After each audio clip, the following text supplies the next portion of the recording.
Hello students, welcome to SSC Guruji. आज के time पे ये पूछना भी बेकार है सभी स्टूडेंट से कि कैसे हो आप सभी लोग। इसका जीता जाता उदाहरण है परसों यानी 19 फरवरी को एसएससी सीजीएल का टायर 2 का रिजल्ट आया। और उसकी एक बार मैं आपको कट ऑफ दिखा देता हूँ कि क्या कारण है कि मैं आप लोगों से ये भी नहीं पूछ सकता कि आप लोग कैसे हो। ये देखिए, ये पिछले साल की कट ऑफ है 2018 की, टायर 1 प्लस टायर 2 की। ये 2019 की जो परसों रिजल्ट आया टायर 1 प्लस टायर 2 की। इसमें कट ऑफ गई 600 में से 433 यूआर की जनरल कैटेगरी की। और परसों वाले रिजल्ट में इसकी कट ऑफ गई थी 600 में से 528। 600 में से 528 कट ऑफ जा रही है। इस पे भी ये नहीं है कि आपको पोस्ट मिल जाएगी। उसके बाद टायर 3 का रिजल्ट आएगा, उसकी जाएगी कट ऑफ कम से कम 600 नंबर मान लीजिए। और 600 के बाद भी 615 620 पे 700 में से आपको मिनिमम पोस्ट के लिए 620 625 मार्क्स लाने पड़ेंगे। तो ये क्या हो रहा है? क्या मजाक बना रखा है क्या एसएससी ने? एक गवर्नमेंट एग्जामिनेशन में आप 90% लाने पे आपको सबसे कम पोस्ट मिलेगी। ये डिजिटल इंडिया है, ये आपका एग्जाम लेने का तरीका है, ये नॉर्मलाइजेशन करने का तरीका है। क्या हो रहा है देश में? हम लोगों ने लॉकडाउन में ट्विटर कैंपेन चलाया था एक। मीडिया बिका हुआ है, मीडिया इन सब बातों को नहीं दिखाएगी। मीडिया दिखाएगी पावरी हो रही है। तैमूर को दिखाएंगे उसने कौन से कलर का कच्छा पहना है आज। उसके माता-पिता भी चिंतित हैं कि उनकी प्राइवेसी लीक हो रही है, फिर भी मीडिया जानबूझ के वो दिखाएँगी। वो परेशान होंगे इस चीज़ से, लेकिन फिर भी वो मीडिया दिखाएँगी। लेकिन जो चीज़ देश चाहता है, देश के बेरोज़गार लोग चाहते हैं, जो डिज़र्विंग कैंडिडेट्स हैं, वो चीज़ मीडिया नहीं दिखाएगी। प्रॉब्लम्स क्या-क्या है मैं आपको दिखा देता हूँ। सीजीएल 2019 का टायर 2 के मार्क्स उन्होंने आज तक नहीं दिए। एक चीज़ आप खुद सोचिए, 2019 के टायर 2 के मार्क्स देने का क्या कारण हो सकता है? मार्क्स ही नहीं दिए इन लोगों ने अभी तक। हर बार ऐसा होता है, टायर 2 के जब कट ऑफ आती है उसके 5-7 दिन में पिछली बार भी मार्क्स आ गए थे। इस बार भी यही कहा गया था कि मार्क्स आ जाएँगे, लेकिन उन लोगों ने मार्क्स नहीं दिए अभी तक। क्यों? कुछ ना कुछ गड़बड़ है इसमें। तो मार्क्स क्यों नहीं दिए इसका कारण मैं आपको बताता हूँ। अगर आपके इसी समय मार्क्स आ जाते हैं, बवाल खड़ा हो जाएगा। बच्चे सड़कों पे उतर आएँगे कि ये क्या नॉर्मलाइज़ेशन हुआ है कि 520 जिसके 18 नवंबर की शिफ्ट में 3 शिफ्ट में एग्ज़ाम्स ली गई थी, 15 नवंबर, 16 नवंबर, 18 नवंबर टायर 2 की। 200 में से 200 मार्क्स जिसके आए हैं मैथ्स में, उसका भी सिलेक्शन नहीं हुआ है। अब 200 में से 200 वाले का सिलेक्शन नहीं हुआ तो क्या आदमी पढ़ाना छोड़ दे? बच्चे पढ़ना छोड़ दें, क्या करें? दूसरी बात, 18 नवंबर मेंस का एग्ज़ाम फिर से कराया जाना चाहिए, क्योंकि 15 और 16 नवंबर का पेपर उन्होंने ठीक-ठाक दिया था और 18 नवंबर का पेपर इतना आसान दे दिया कि एबीसीडी पूछी थी। जो 2 घंटे में पेपर है, बच्चे 1 सवा घंटे में करके बैठ चुके थे। अब उन लोगों के मार्क्स बिल्कुल नहीं बढ़े और जो 15 और 16 नवंबर को एग्जाम देने गए थे, उन बच्चों के 70-70, 80-80 मार्क्स बढ़ बढ़ गए। अब जो आदमी 200 में से 200 या 190, मैं कहता हूँ 180 भी करके आया हो, वो 150 प्लस करके आ सकता था 15 और 16 तारीख को। अब जो आदमी 180, एवरेज स्टूडेंट की बात कर रहा हूँ मैं, टॉपर्स की बात भी नहीं कर रहा। जो आदमी 180 अटेम्प्ट करके आया है, 180 जिसके मार्क्स आ रहे हैं 18 नवंबर की शिफ्ट में, उसके घट के 160 हो जा रहे हैं। और 15 और 16 वाले जो 150 करके आए हैं, उनके 220 हो रहे हैं। तो डिफरेंस देखिए आप, 70 नंबर का डिफरेंस डिफरेंस हो गया। प्लस वेटिंग लिस्ट नहीं है एसएससी में, वेटिंग लिस्ट लाना है। सीजीएल 2018 का रिजल्ट अभी तक फाइनल नहीं आया, 2021 चल रहा है। सर 3 साल हो गए, 3 साल में आपसे एक एग्जाम का रिजल्ट नहीं दिया गया, एग्जाम कंडक्ट नहीं करवाई गई। सीएचएसएल 2018 का रिजल्ट नहीं आया अभी तक फाइनल। सीएचएसएल 2019 टायर 2 जो भी 14 फरवरी को हुआ, उसकी टायर 2 की रिजल्ट डेट उन्होंने नहीं दी। एज रिकॉग्निंग इश्यू है, कोरोना की वजह से बच्चों का साल खराब हो गया। और जो मेंस एग्जाम्स है, मेंस एग्जाम्स में इतने बच्चे भी नहीं होते, 1 लाख से कम होते हैं। एक दिन में ही करा लो, नॉर्मलाइजेशन का झंझट ही खत्म। आप क्यों नहीं करा पाते? आप इतने कम सेंटर्स क्यों अलॉट करते हो कि आपको 3 दिन में एग्जाम करानी पड़ती है? अगर एक दिन में हो जाए तो ये नॉर्मलाइजेशन का चक्कर खत्म हो जाएगा। किसी के साथ अन्याय नहीं होगा, किसी के साथ पार्शियलिटी नहीं होगी, जो इस बार हुआ है। और उसका हम कर रहे हैं कि 18 नवंबर का मेंस का एग्जाम फिर से करना चाहिए, और हम ट्विटर पे कैंपेन चलाएंगे। लॉकडाउन में भी हमने कैंपेन चलाया था, सिर्फ थोड़े ही घंटों के अंदर एसएससी ने, गवर्नमेंट ने घुटने टेक दिए थे और काफी सारे रिजल्ट्स की डेट उन्होंने निकाल दी थी। तो इस बार भी यही है, क्योंकि अब नहीं तो कभी नहीं। Selection and exam process of SSC and railways must be fast. कैसे एक इलेक्शन, सबसे बड़े डेमोक्रेसी कंट्री में कैसे इलेक्शन इतनी जल्दी हो जाते हैं, रिजल्ट आ जाता है, सारे काम हो जाते हैं, गवर्नमेंट चुन ली जाती है, बजट का कभी कोई इश्यू नहीं रहता कि हमारे पास बजट नहीं है, एग्जाम नहीं करवा पाएंगे, कैसे हो जाता है। और एक एग्जाम जिसमें 15 से 17 लाख लोग बैठते हैं और वो एग्जाम आपसे नहीं कराई जाती, 3-3 साल हो गए सर, 2018 2021 चल रहा है, 18 के रिजल्ट्स नहीं आ रहे, ना सीजीएल के ना सीएचएसएल के। सिर्फ 5000 पोस्टें हैं सीएचएसएल में और सीजीएल में 11000, इनके रिजल्ट्स आपसे नहीं दिए जा रहे।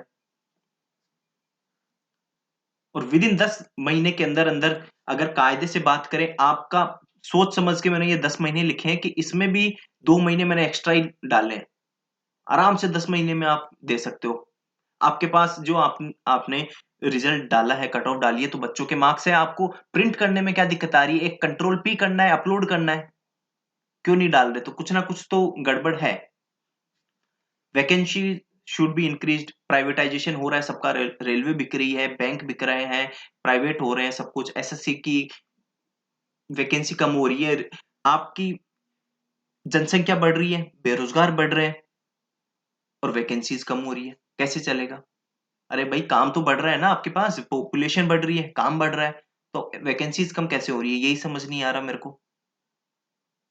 सोचिए इसके बारे में, और बाकी मैं आप लोगों को बता देता हूँ कि कैंपेन कैसे होगा, इसके बारे में पूरी जानकारी दे देता हूँ।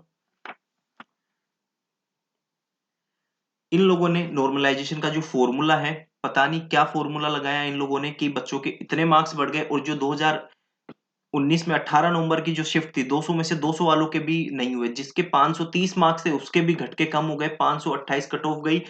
और जो डिफरेंस देख रहे हैं आप, ओबीसी की 478 और 528 इसकी, 50 नंबर का गैप है। ये भी कहीं आज तक कभी ऐसा नहीं हुआ कि किसी कैटेगरी में इतना डिफरेंस देखने को मिला। तो ये सब कुछ नॉर्मलाइजेशन, और ये जो वेंडर है या एसएससी है, जिस किसी की भी ये गलती है, किससे ये गलती हुई है कि पेपर इन्होंने इतना इम्बैलेंस कर दिया कि इतना डिफरेंस आ गया नॉर्मलाइजेशन में। और जो बच्चे 18 नवंबर में जो बच्चे एग्जाम देने गए, उन सब के साथ अन्याय हुआ है, बहुत कम लोग सेलेक्ट हुए हैं, और जो लोग सेलेक्ट हुए हैं वो जस्ट उन लोगों ने cut off marks just clear किया है, ये कोई श्योरिटी नहीं है कि उनका सिलेक्शन हो जाएगा। जो 18 नवंबर में जो बच्चे थे, जो 4600 ग्रेड पे जा सकते थे, वो आज ये सोच रहे हैं कि हमें पोस्ट मिलेगी कि नहीं मिलेगी। इस नॉर्मलाइजेशन के फॉर्मूले से अच्छे थे वो अपने मन से सोच देते कि हाँ, ये कट ऑफ हमने रिलीज कर दी। पिछली बार 433 गई थी, 17 चलो कंपटीशन का ऐड कर दिया, 450, 30 नंबर उनके बढ़ा दिए, 400 अपने मन से निकाल देते, इस फॉर्मूले की जरूरत ही नहीं थी, तो सब लोग खुश रहते। टफ इजी यार, एक तरीका होता है टफ इजी, इतना इम्बैलेंस कर दिया आप। क्या क्या गड़े पूछ रहे हो आप एग्जाम में? और किसी कंपटीशन एग्जाम में 100 में से 90% से ऊपर लाने पे आपका सिलेक्शन हो रहा है, वो भी कम ग्रेड पे की पोस्ट पे, बिल्कुल सबसे लो ग्रेड पे कैसे चलेगा ये? बच्चे पढ़ना छोड़ दें या तो, क्योंकि full out of full marks भी अगर कोई ले आए, उसका भी सिलेक्शन नहीं हो रहा है, तो फिर इसका तो क्या ही इलाज है। एनटीपीसी आप देख लीजिए, एनटीपीसी की 3 महीने से प्री एग्जाम चल रही है। इलेक्शन में तो आपको नहीं लगती इतनी रेट? सबसे बड़ा डेमोक्रेटिक कंट्री है इंडिया। रेलवे का प्राइवेटाइजेशन हो रहा है, बैंक में जॉब्स नहीं है, बैंक्स प्राइवेट्स हो रहे हैं, एसएससी में वैकेंसीज गिर रही हैं। मोदी जी, आपसे रिक्वेस्ट है कि ये सारी जो बच्चों की समस्याएं हैं, उन सभी का आप निवारण कीजिए। आप आप ही बोलते हैं कि यूथ है, इंडिया का यूथ ही सब कुछ है, और जहां तक मुझे लगता है, जहां तक हम सबको पता है, मोदी जी आपको यूथ ने ही जिताया है। ये यूथ ही था जो आपके साथ खड़ा था, जो जिसने आपकी सोच को समझा, जो आपके जो एजेंडास थे आपके अच्छे, जो आपने देश के लिए सोचा, उसके लिए आपका खुल के सपोर्ट किया, रोडों पे उतर गए थे, सब कुछ किया था इन यूथ ने। तो वो आज भी हो सकता है सर। आप इन यूथ को क्यों भूल गए?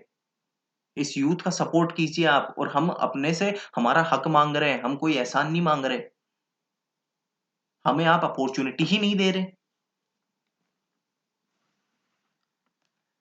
तो स्टूडेंट्स, अब से हमारा ट्विटर कैंपेन है, ये ट्विटर कैंपेन की डिटेल्स है।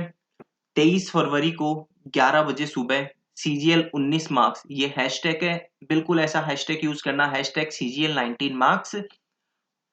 और 25 फरवरी 11 बजे सुबह हैशटैग मोदी अंडरस्कोर रोजगार अंडरस्कोर दो, हैशटैग मोदी रोजगार दो।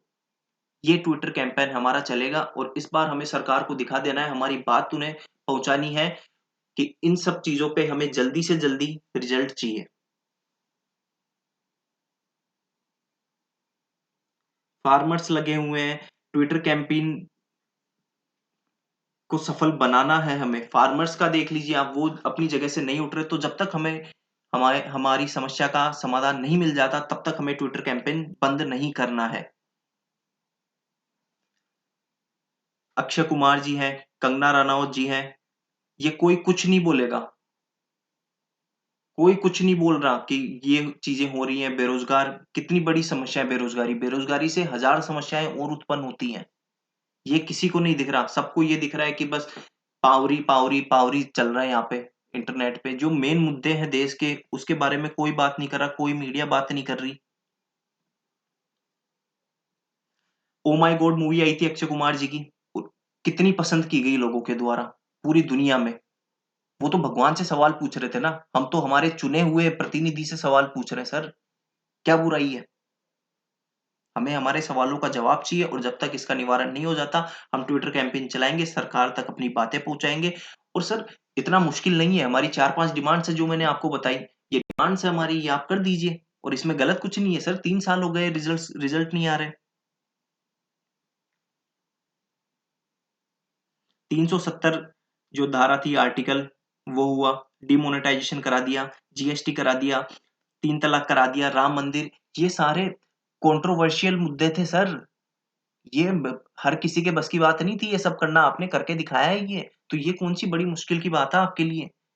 एक दिन में एग्जाम हो जाए, वेटिंग लिस्ट ले आओ और रिजल्ट सारे फास्ट प्रोसेस कर दो और वैकेंसीज कम ना करो। ये 4-5 चीजें हैं बस, इन इन चीजों का सोल्यूशन आप कर दो, सब खुश हैं फिर। बेरोजगारी रहेगी नहीं, जो डिजर्विंग कैंडिडेट है सर उनको तो मौका दो कम से कम।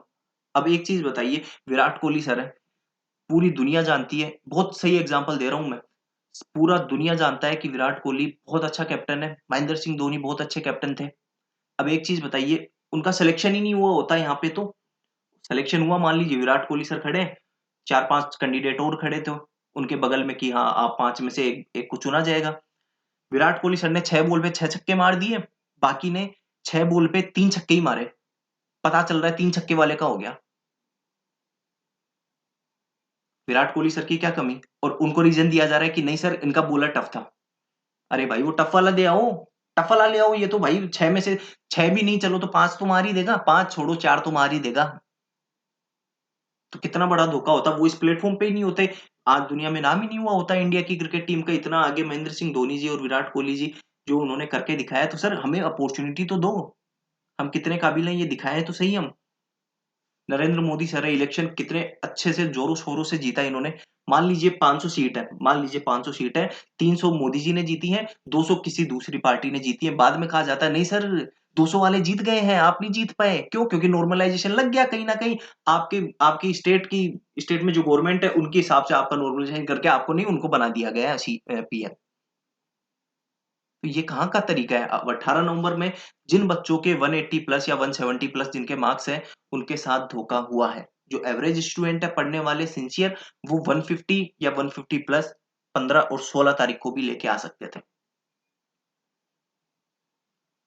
तो मैं आप सभी से गुजारिश करूंगा कि प्लीज, अगर आप इस वीडियो को देख रहे हैं, अगर आप गवर्नमेंट जॉब की तैयारी नहीं कर रहे हैं, तो भी इस चीज को पोस्ट करिए, क्योंकि कल को आप किसी के फादर बनेंगे तो उनको भी इन सब चीजों से लड़ना पड़ेगा। आपके भाई होंगे, आपके बहन होंगे, आपके रिलेटिव्स होंगे, आपके फ्रेंड्स होंगे। अगर आप पेरेंट्स हैं तो आपके बच्चे सफर कर रहे हैं इस चीज को, या जो जो प्राइवेट में जिसका इस पढ़ाई से कोई लेना देना नहीं है, तो मैं उनसे भी बोलूंगा कि ये चीज गलत हो रही है। जो चीज गलत हो रही है और कोई आवाज नहीं उठाता, तो वो मनुष्य मरा हुआ होता है मेरे हिसाब से तो। ये हमारे ग्रंथों में भी कहा हुआ है कि अगर कोई चीज गलत हो रही है, अगर आप आवाज नहीं उठा रहे हो तो आप मर चुके हो, you are a dead man walking, और आपके जीवन का कोई उद्देश्य नहीं है, कोई मतलब नहीं है। तो हम सिर्फ सवाल पूछ रहे हैं कि ऐसी क्या मजबूरियां हैं आपकी कि इन सब चीजों से आज के जो युवा है, जो काबिल युवा है, उनको इन सब चीजों से गुजरना पड़ रहा है, और इन सब चीजों का निवारण जितनी जल्दी हो सके उतनी जल्दी कीजिए। ओके स्टूडेंट्स, आज के लिए बस इतना ही। और मैं रिक्वेस्ट करता हूं सभी से कि सभी ट्विटर कैंपेन को फॉलो कीजिए और ट्विटर कैंपेन करिए जितना जोरों शोरों से कर सकते हो, और इस वीडियो को सभी एस्पिरेंट्स में, सभी आपके फ्रेंड्स, फैमिली, सब जगह फैला दीजिए और ट्विटर कैंपेन को सफल बनाइए। Thank you very much.